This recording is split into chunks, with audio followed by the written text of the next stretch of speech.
Kunati i Albulena Axhiu të vetëvendosjes Dardan Krasniqi ka folur lidhur me zgjedhjen e presidentit të ardhshëm dhe ka deklaruar se opozita nuk duhet ta votojë Vjosa Osmanin për kryetare të shtetit. Sipas Krasniqit, Osmani nuk ka mbajtur një qendrim të barabartë ndaj të gjithë qytetarëve, ndërsa ka theksuar se një udhëheqje e ndikuar nga egoja dhe inatet personale nuk mund të funksionojë si një figurë unifikuese për vendin. Ai ka përmendur gjithashtu disa nga deklaratat e saj publike, duke i cilësuar si të papranueshme për një presidente. Në anën tjetër, Krasniqi ka vlerësuar lart figurën e Ramush Haradinajt, duke theksuar përvojën e tij politike, partneritetet ndërkombëtare dhe vizionin për Kosovën. Sipas tij, nëse opozita synon stabilitet institucional, unitet dhe shmangjen e zgjedhjeve të parakohshme, Haradinaj është personaliteti i duhur për postin e presidentit. Mendoj se partitë opozitare, nëse nuk duan ta çojnë vendin në zgjedhje dhe nëse synojnë t'i ofrojnë Kosovës institucione me njerëz kredibël për udhëheqje, duhet ta mbështesin zotin Haradinaj si kandidat për president. Nëse duam institucione të konsoliduara, stabilitet, qetësi politike, përfaqësim gjithëpërfshirës dhe unitet në këtë fazë të rëndësishme për vendin, Haradinaj është personaliteti i duhur dhe i domosdoshëm, jo zonja Osmani, ka thënë Krasniqi.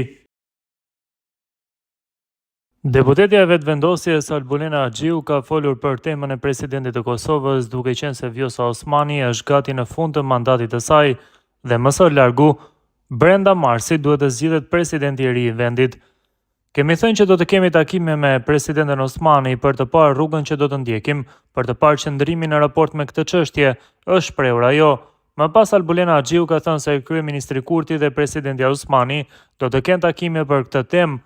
Do të shohim si do të shkojë situata, por ne jemi shumë të interesuar që të mos e çojmë vendin në zgjedhje sërish, për shkak se kemi humbur mjaft kohë dhe nuk kemi nevojë për zgjedhje të tjera. Por opozita është e vetëdijshme se nëse nuk pranon që të jetë në këto takime, që të kontribuojë për te kalimin e kësaj situate, Kosova nuk ka nevojë për qëndrime barikaduese, tha fillimisht Axhiu. Kur u pyet nëse ka një dakordim mes Kurtit dhe Osmanit për një tjetër mandat si presidente të kësaj të fundit, Axhiu përgjigj duke thënë: "Thash që kurdo që do të ketë takime, opinioni publik do të njoftohet, takimet do të jenë transparente dhe nuk ka ndodhur asnjë marrëveshje apo një takim i tillë. Ka një përpjekje të madhe që të bëhen deklarime të tilla pa konfirmime të sakta, por po përballemi me lajme të tilla që nuk qëndrojnë. Presim takimet dhe të shohim rrugën që do të ndiqet", u shpreh ajo. Në lidhje me një kandidaturë të mundshme të Glauko Njufcës, numri 2 të vetëvendosjes për postin e presidentit, Axhiu theksoi: "Të gjitha çështjet do të fliten gjatë ditëve në vijim. Gjatë kësaj faze sigurisht që do të ketë emra të përveçëm që do të përfliten. Grupe të ndryshme propozojnë emra, por ne nuk kemi vendosur që të jetë kandidat për president zoti Glauko Njufca.